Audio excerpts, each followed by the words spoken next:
Hey all, it's KR King of D&D Homebrew talking today about improvisation. I'm going to show you some techniques that I've developed to help you improvise when the players, as is their wont, do something you didn't expect. Because the art of improvisation, much like, playing an instrument and improvising, is you're not just, throwing things out higgly-piggly. An improvising musician is not just playing a series of notes. They know what the melody is. They know what the chord changes are for a song in order to have an effective improvisation. Same thing with an RPG game. You want to know what the mood of your world is, the area that it is. You want to know what the players are after, what they're looking for. And then you want to have a chord structure here, which is really just you preparing a little bit for potential improvisation, such that when the players do something you don't expect, as they will, you're ready to present some information and then fill it out as the players explore. Because, as always, this is a cooperative venture. The players decide to do something you weren't prepared for. You have your improvisation ready, then they interact and you develop it from there. And, Mike Tyson famously said every boxer has a plan when they go into the ring until they get punched in the face. Well, every GM has, a session or an encounter or adventure all planned out until the players come and screw it all up. That's the thing about these pesky players.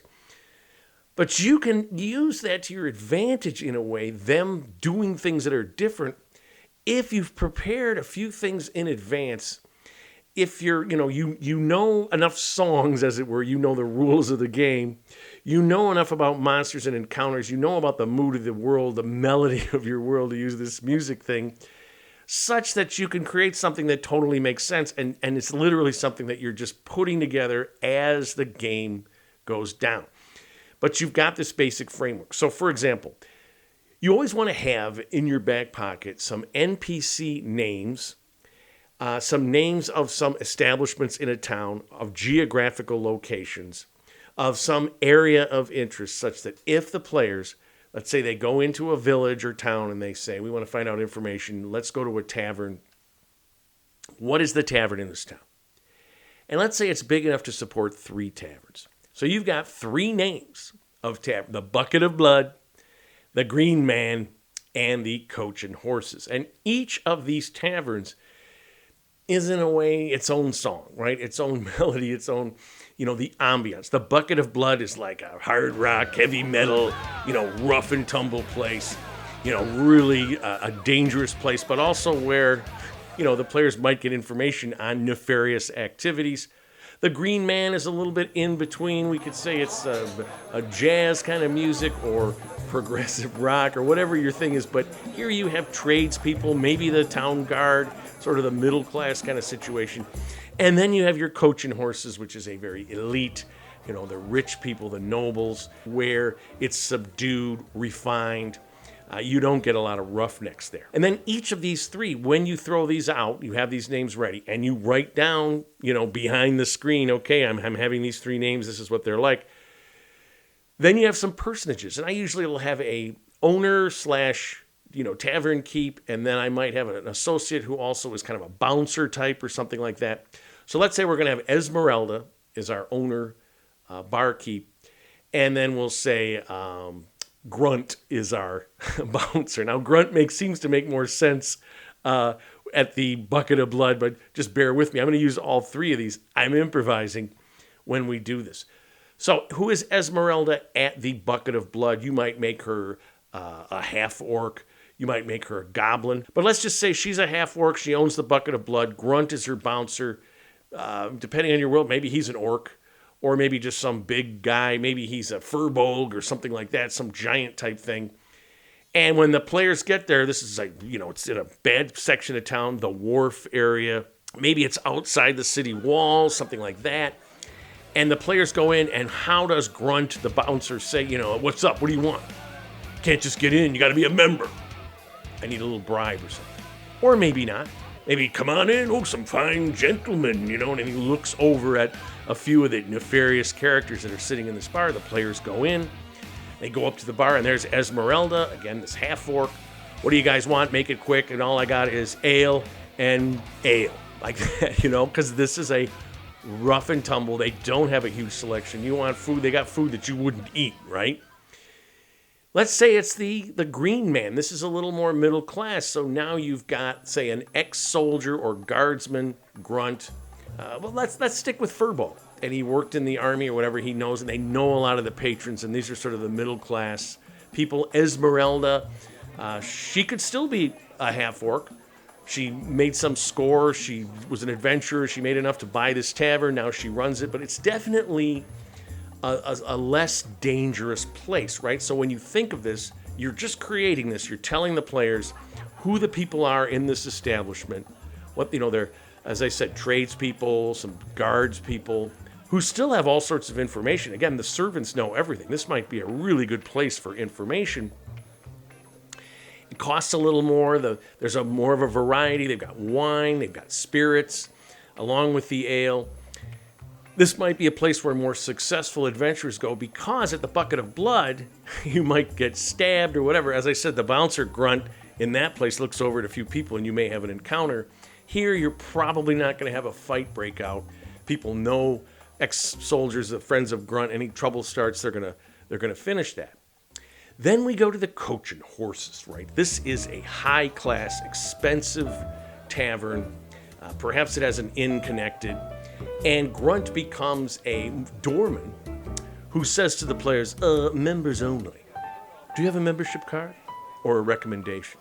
So they hear about this place, they don't have one, he's not going to let them in, right? And if they do find a way to get a recommendation, they do get a card, or they pay him 10 gold, some exorbitant amount, they can go in because they're clearly, gentle people of distinction, right? So in they go to this tavern, very well appointed, rich people, quiet. As I said, the mode here of your improvisation is sedate, rich, nobles. The food is excellent. Only the best wine and spirits. Everything is super expensive. Esmeralda is some high class, sophisticated noblewoman who does this as a side thing, or her husband owned it. I don't know. I'm just thinking out loud here, improvising as to why she might be here. I can think of some other courtesan or something, but the point is everything exudes fine cigars or pipe tobacco. And you're describing this, right? This is fine, ornate wood walls. This is an expensive place. This is where you'll meet nobles, people who run the town. Now, people are not going to be just shooting their mouth off about things. And depending on what the players look like, if they're, just off the road for a month, they're all dirty or whatever. Maybe when they find out about this place and you tell them that the Coach and Horses is this fine place, they go and they spend a little money to get fine clothes. Because the other thing about this, when you're improvising and telling the players, you just have these three names, you got Esmeralda and Grunt, and then you start to describe them. Let the players think about it. Let them hear your improvisation, and what do? Do they just go to the Bucket of Blood? They don't care. They want to find out something, again, depending on what they're looking for, if anything. Coach and Horses, the super high-end place, well, then are they going to prepare for this and get clothes going or get a contact to get in? Maybe the bribe doesn't work. This place is so elite. You give this guy 100 gold pieces, and he lets in a bunch of ruffians, and they cause trouble. He's fired. So he's not going to let anybody in. And you can decide that when again, I would say that if the players want to spend some gold with somebody, they're probably going to let him in, right? Because not only, it keeps the action going, right? So you've got these three places, and you've got different levels of information that the players can get from this. And the noble one, they hear about the prince has not been seen for weeks, and there's rumors of war from another town. This kind of stuff maybe is at the green man, the middle class place, or the super roughneck. But if you hear it at the Coach and Horses, it's a real thing. It's happening. And then what effect do the players have when they go in these three places? The Bucket of Blood, you could have the ambiance here. Instead of the raucous hard rock, you could have some kind of drone metal where everybody's passed out on the floor, heavy smoke in the air, dope addict type things. I don't know, opium, whatever it is in your world. And it's just depressing and weird and whatever. And then in the back table, you see a group sitting there just sort of watching. and they've got their act together, the players are going to be drawn to that or find out. These guys come in, they're sitting there, they're trying to get information. They see this one group that's clearly not all doped up or drunk and passed out. And then you decide, and this is maybe as a contact that you have or somebody that knows something that you've already had set up. So you're not just saying to the players, okay, if you're going to go to this town, you want to find out this information, go to this place and get it. You're just saying, where do you go to get information? And they go, oh, well, what about a tavern, sir? And then you give them the 3 choices, and they go, and how does it relate to the information that they're trying to find out? Or are they just trying to find out, hey, anybody heard any rumors lately? That's totally between adventures, and they're just trying to figure out what's going on. Let's go into a tavern and find out.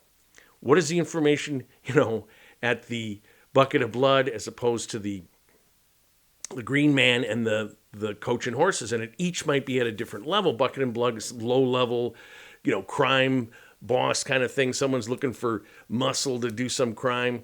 The middle class caravan guards is a classic, but it depends on if you have adventures. Oh, some guys made some scores in the, Burning Hills recently. Really, a score in the Burning Hill? Okay. And then at the noble thing, the players get in there, and they might be the perfect types for these nobles to use to do their dirty work. And in each case, you're probably pointing them towards some, encounter or storyline that you've set up in advance. I've improvised those too, but usually when the players are running and they're between adventures or they go someplace, I have an idea of some encounter that I probably want to do, but I'm improvising. I'm doing a riff, a bridge, as it were, to get from one song to the next. And I'm doing some riffs here, just playing along until they get there and decide they want to do it, which they may not decide they want to do. Or when they're getting ready to go to the coach and horses, they say, okay, let's go to a store to get better clothes, right? What's that store like? For the coach and horses, it might be some fine clothing store, Smidley and Sons, right? And Smidley is a halfling tailor and his sons, and, the place is immaculate, and he's working away, and he makes only the finest clothes. So we'll say Zodi's is the, cheap garments. When you go in there, there's just tools and things lying around, and it's all hack type stuff. And then Grumley's is, more of a middle class sort of thing. And in each of these, you've got a name that you've picked for this. You've got, Schmedley and Sons, Grimley's, Zodi's, whatever it is. And you've got the thing of the store. Now the players go in and you think about what these people would be like. Would they be suspicious? Well, yes, sir. Come on in. And again, if it's a fine place, they're expecting, and of course, everything is very expensive. It's going to cost them a lot. But they also might have information about, let's say that you want to get into the coach and horses. You go to the place where all the nobles go to get their clothing made, and they talk to the person and hear if they've heard anything. And then you have improvised encounters. And this can occur. The players have to get somewhere. In the middle of a session, they make a decision that they're going to go somewhere that you didn't expect. And they're going to go across, say, the Burning Hills, which is notorious for an encounter. So you often want to have encounters in your back pocket ready to go. But again, we run out. We weren't expecting it. The encounters we have don't make sense for this terrain. So you gotta make something up. You got to improvise, right? Well, the Burning Hills are... it's a savage area. So again, we're in that kind of hard rock, heavy metal kind of zone. And let's just use a totally conventional humanoid orcs. And the players are going to run into orcs that are suitable for their level. Again, this is a D&D setting or Pathfinder. Maybe in your OSR world, right? Orcs are a standard kind of monster. It's kind of very generic. But what are the orcs doing? And how is it that the players encounter them? Now, there's a couple ways to do this. One is to create, randomizer charts. What are the orcs, sitting in place? Are they moving? Are they hiding and watching the players? Or are they unobserved by the players, right? Whether moving or in place. Is it an Orcan village, or is it an Orcan war party? And if it's a war party and they're on the move, are they going to their destination or coming back? If they're coming back, do they have booty on them? Do they have captives, right? And again, for whatever purpose, however you play orcs, if you play them, some orcs are evil, some are good, whatever. The evil ones are capturing people, other humanoids to enslave them or whatever. The players come along, they see this, maybe they observe them. Again, you want to just roll this. Whether it's a random thing, or do you want to just decide that the players can observe it? Because if they observe the orcs from a distance, they may say, well, we're in a hurry. Can we just get around this? And you have to be able to go, okay. Or maybe not. Maybe you want the orcs to encounter them somehow. Again, when you're setting this all up and you're thinking about it, if you want to randomize, then you should stick to your random thing as opposed to just you run into orcs. But they're going through the burning hills. There's going to be an encounter. You hadn't planned on this. So you have orcs, but what you're doing is creating something. You're not just saying, orcs appear, roll for initiative. They're involved in some activity. They're doing something that you've improvised. And if they have captives, let's say you kill the orcs, or you kill enough and they run off the rest and they leave these captives. Who is this captive? She's Esmeralda. And she was on a run between, taking ale from her tavern to another place, and her caravan was attacked, and she was the sole survivor. They kept her as a captive. Thank you so much, right? Because you've got an Esmeralda in your back pocket if you haven't used her yet. And this is why these names are so great, because, and, just some ideas about who would run the bucket of blood, or the coaching horses. What caravan, or what would be the materials? She's taking fine silks. This is one of the Schmedley brothers, right? And they're taking them to another city, and they were waylaid by these orcs. And then you can get into, if you think about that, if you're going, okay, it's going to be Schmedley and the fine garments. When they fight the orcs, they've got scarves on, or have crazy hats or something like that, because they looted the caravan thing.